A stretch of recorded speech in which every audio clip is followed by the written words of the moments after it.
তো আজ আমি একটু রেডি হয়েছিলাম, এক সেকেন্ড। আজ আমি একটু রেডি হয়েছিলাম ভিডিও বানানোর। তো হ্যাঁ, যেটা বলছিলাম, আজ আমি রেডি হয়েছিলাম একটু ভিডিও বানানোর জন্য। আর আমার সকাল থেকে কোনো প্ল্যানিংই ছিল না, তাই জন্য দেখো কোনো রকম ড্রেস চেঞ্জ করিনি, এমনি জাস্ট সিম্পল একটা ড্রেস পরে আছি। আর মায়ের একটা ওড়না নিয়েছি, আর একটি হচ্ছে রাধা অষ্টমী, তাই জন্য ভাবলাম যে চলো একটু রাধা সাজাই যাক, জাস্ট কয়েকটা ফটোশ্যুট করবো ব্যাস। এখন প্রায় বেজে গেছে 1:30টার মতো, একটু আগে রেডি হলাম। তো চলো বেশি না বকি, কয়েকটা রিলস বানিয়ে নিই, কয়েকটা ফটো তুলে নিই, অনেকটা দেরি হয়ে গেছে। আর এমনি নর্মালি রেডি হতে না বেশিক্ষণ টাইম লাগে না, আজকে এরকম মানে সাজতে অনেক টাইম লেগে গেছে। ইচ্ছে ছিল হাতে আলতা করবো, আর আমি আজকে বিকেলে একটু বাইরে যাওয়ার আছে, তো সেই কারণে হাত থেকে উঠবেও না সহজে। তো ভাবলাম চলো বাদ দাও, সব কিছু ক্যান্সেল, জাস্ট কয়েকটা ফটো তুলবো ব্যাস। দেখো চুলটাও কেটে দিয়েছিলাম বলে কেমন জানি একটা দেখতে লাগছে, যাই হোক তাড়াতাড়ি কয়েকটা ফটো তুলে নিই, তারপরে তোমাদের সামনে আসছে। ভেবেছিলাম একেবারে রেডি হয়ে তারপর তোমাদের সামনে আসবো, কিন্তু আর রেডি হওয়ার পর আর ভিডিও দিতে পারিনি। কিন্তু দুর্ভাগ্যক্রমে আমি ঘুমিয়ে গিয়েছিলাম বলে তাই তোমাদের আর দেখাতে পারিনি। দেখো, আর দেখো আমি বাড়িতে এসে দেখলাম আমার চুলের অবস্থা এতটাই খারাপ হয়ে গিয়েছে যে দেখো আমি কিছুতে জোট ছাড়তে পারছিলাম না।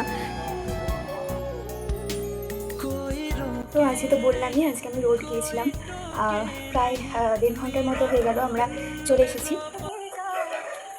গিয়েছিলাম তখন বাজে প্রায় 4:30, আর আমরা কিন্তু 5:30 থেকে চলে এসেছি। সরি, আমরা যখন বেরিয়েছি এখান থেকে তখন বাজে 4টে, আর আমরা কিন্তু 5:30 থেকে চলে এসেছি, কারণ এখান থেকে প্রায় রোড যেতে 1/2 ঘন্টা, আবার আসতে 1/2 ঘন্টা টাইম লাগে। সেখানে আমাদের 20 মিনিটে কাজ হয়ে গেছে, সব মিলিয়ে আমরা 1.5 ঘন্টাকে আসা যাওয়া আর সেখানে কাজ সারা সব কিছু চলে এসেছি।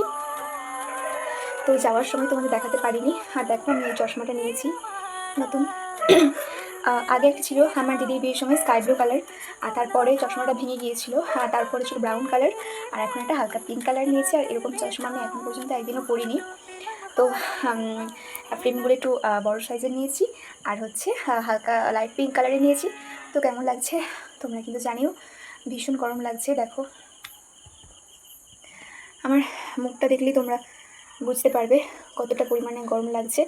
এই যে এখানে ফ্যান চালাইনি, তারপর চুলটাও খোলা আছে, প্রচুর গরম লাগছে। আর আচ্ছা, কে বলবে বলো তো যে আমি এই 2 থেকে আড়াই মাস আগে চুল কেটে একদম ঘাড়ের কাছে করে দিয়েছিলাম। দেখো আবার কিন্তু আমার কোমর প্রায় ছুঁই ছুঁই হয়ে গেছে। দেখো কিভাবে আমার চুল বাড়ে সেটাই আজ আমি তোমাদের সাথে শেয়ার করব। আজ আমি একটা সিরাম লাগাবো, যেটা হাতের মধ্যে একটুখানি নিয়ে তারপর চুলের গোড়ায় গোড়ায় ভালো করে লাগিয়ে নিতে হবে। দেখো ফার্স্টে পেছন দিকটা আমি তোমাদের দেখিয়ে দিচ্ছিলাম কিভাবে লাগিয়ে নিতে হয়। ভালোভাবে কিন্তু ম্যাসাজ করতে হবে লাগিয়ে। আমি প্রায় 8 ঘন্টার মতো ম্যাসাজ করেছিলাম। তো অনেকেরই কোয়েশ্চেন ছিল যে আমি সবাই ভাবো যে আমি হয়তো অল টাইম হেয়ার স্ট্রেট করে রাখি, বা কোথাও গেলে হয়তো সবসময় আমি হেয়ার স্ট্রেট করি। হ্যাঁ, আমি সত্যি আগে করতাম, সবসময় আগে চুল স্ট্রেট করতাম।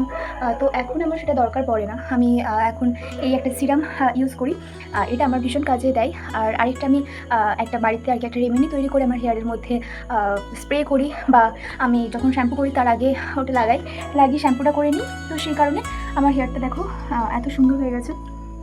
এখন যদি আমি তোমাদের বিফোর অ্যান্ড আফটার যদি দেখাতে পারতাম তাহলে খুব ভালো হতো, কিন্তু সরি আমার আগের কোনো ফটো নেই চুলের। আমার আগে চুলটা একদম ডাগাগুলো ফেটে ফেটে যেত, চুলে প্রায় অনেকটা রাফ হয়ে গিয়েছিল, একদম স্ট্রেট কোনো ভাব ছিল না। জানি না তোমরা ক্যামেরার ওই দিকে কতটা কি বুঝতে পারছো, বাট দেখো হেয়ারের লেন্থ কতটা আছে সেটা ইম্পর্টেন্ট না, হেয়ারটাকে সুন্দর রাখাটাই ইম্পর্টেন্ট।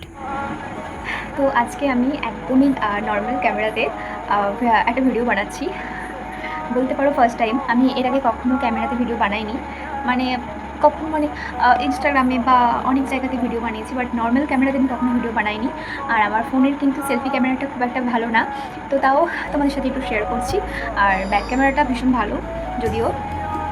আর দেখো তারপর কিন্তু আমি ভালোভাবে চুলে একটা গার্ডার নিয়ে নিলাম। কারণ আর সবাইকে একটা কথা বলে রাখি, প্লিজ রাতের বেলা কেউ চুল বিনুনি করে ঘুমোবে না। চলো আজ তোমাদের সাথে শেয়ার করব আমি রাত্রেবেলা কি নাইট ক্রিম ইউজ করি। আমি আজকে দেখাবো গুড ভাইবসের পাপায়ার হাইড্রেটিং ফেস ক্রিম। এটা যে কোনো মার্কেট থেকে তোমরা খুব কম প্রাইসে পেয়ে যাবে, প্রাইস মাত্র 2070 রুপিস। তোমরা ডে নাইট দুটোতে এটা ইউজ করতে চাইলেও হয়তো তোমরা করতে পারবে না, কারণ এটা নাইট ইউজ করলে সব থেকে ভালো তোমরা ফলাফল নিজেরাই বুঝতে পারবে। অ্যাকচুয়ালি এই ক্রিমটা রাত্রেবেলা কেন লাগাতে বলছি, কারণ দেখো এটা লাগানোর পর কিন্তু কোনো কথা বলা চলবে না।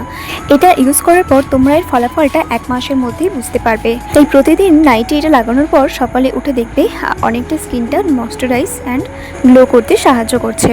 আমাদের স্কিনকে টান টান রাখতে সাহায্য করে। এটা আমার মনে হয় গরমকালের থেকে তোমরা শীতকালে ইউজ করে বেশি ভালো ফল পাবে। তোমরা নিজেরাই হয়তো বুঝতে পারবে, দেখো স্কিনটা কতটা গ্লো করছে। ক্রিম ইউজ করার কোনো এজ হয় না, তোমরা যে কোনো এজেই এই ক্রিম ইউজ করতে পারো। সারাদিন যতই নিচে থাকি, যতই যাই করি না কেন, হয়তো সারাদিন আমরা কিছু সেরকম কাজ করি না, যতই সারাদিন থাকি, বাট এই যে রুমটাতে এসে যে শান্তিটা উপভোগ করি, দেখো এখন আমার প্রচণ্ড কাজ রয়েছে। জাস্ট নিচ থেকে আমি উপরে এলাম। এই রুমের মধ্যে দেখো দুটো বালিশ রয়েছে।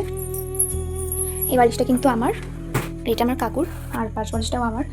এখন আমাকে বেডশিটটা ঠিক করতে হবে। আর এখানে জানলাও বন্ধ, লাইটিং বন্ধ, একদম বদ্ধ ঘরের মধ্যে রয়েছি। আর দরজাটা লাগিয়ে দিয়েছি। পাশের রুমে কিন্তু আমার দিদি আর জামাইবাবু রয়েছে। আর মানে সারাদিনের পর না মনে হয় যেন এসে নিয়ে শুয়ে পড়ি, আর এসে ভালো লাগে না করতে। কিন্তু মাকে আর কত বলি বলো তো, মাই বা আর কত করবে। যদিও এইসব কাছাকাছি আমার মা কিছু করে না, আমার যে জেঠিমা আছে আর কি সে করে। তো যাই হোক, তাও মা রাত্রেবেলা আসে না এসব করতে। আমি সকালবেলা নিয়ে গিয়েছিলাম, তুলে নিয়ে গিয়েছিলাম নিজে, তো আবার রাত্রে এসে এটা বিছিয়ে দেবো। তো ওপরে এলাম, এখন পর্যন্ত ফ্যান চালাইনি, ফ্যানটা অফ করে রেখেছি, নয়তো তোমরা ভয়েস শুনতে পাবে না। আর ভয়েস মেল দেওয়ার থেকে আমার মনে হয় যে নিজে একটু কথা বলাটা ভালো তোমাদের সাথে। আমার তো ভীষণ ভালো লাগে, মনে হয় যদি সারাদিন যদি আমাকে কেউ বলে যে তোমাদের সাথে কথা বলতে, আমি তো সারাদিনই বলে যাব। বাট ফোন ছাড়াও অনেক কিছু কাজ আছে, অনেক কিছু থাকে, আমাকে নিজেকে স্টাডি করতে হয়, অনেক কিছু থাকে। তো চলো বেশি বকবক করবো না, আমার কাকু চলে এলে আবার প্রবলেম হয়ে যাবে। মানে দরজা লাগিয়ে আছি তো আমার নিজেরই ভয় লাগছে কে কী ভাববে। তো চলো তাতে আমি বেডশিটটা বিছিয়ে নিই। কাকু আস্তে আস্তে, আমি একদম হাঁপিয়ে গেছি। তো ফ্যানটা চালাবো আর আমি বাকিটা ভয়েসমেল দিয়ে দিচ্ছি। দেখো ফার্স্টে আমি জানলাগুলো খুলে দিলাম, কারণ প্রচণ্ড গরম লাগছিল। জানলাগুলো খুললে কিন্তু তাও একটু হাওয়া আসে। তারপর আমি মশারিটা ভালোভাবে গুছিয়ে নিলাম, তারপর বেডশিটটা কিন্তু আমি বিছিয়ে দিচ্ছি। দেখো যতটাই চেষ্টা করি মায়ের মতো অত সুন্দর করার, কিন্তু মায়ের মতো অতটাও ভালো করে পারি না। হ্যাঁ, যতটা পারি নিজের চেষ্টা করি। তারপর দেখো ভালো করে বেডশিটটা বিছিয়ে নেওয়ার পর বালিশ কভারগুলো গুছিয়ে নিলাম। আর ভীষণ মানে মনে হচ্ছিলো কখন যেন একটু ঘুমোবো। আর এইগুলো দেখো আমরা কিন্তু রাত্রেবেলা গায়ে নিই, তো এখন দরকার পড়বে না, প্রচণ্ড গরম, তাই জন্য গুছিয়ে রেখে দিলাম। আর দেখো যখন রুমে এলাম তখন রুমটা কীরকম লাগছিল, আর এখন কত সুন্দর লাগছে, তাই না? একটা রুমকে গুছিয়ে রাখলে নিজেরও ভালো লাগে, নিজেরও শান্তি লাগে গো। আর দেখো এরপর জাস্ট ঘুমিয়ে পড়বো। এইগুলো কেউ খারাপ ভেবো না। আর এটা আমার কিন্তু একটা আই ড্রপ, আর এটা হজমোলা, যেটা আমার কাছে সবসময় থাকে, আর এটা জলের বোতল।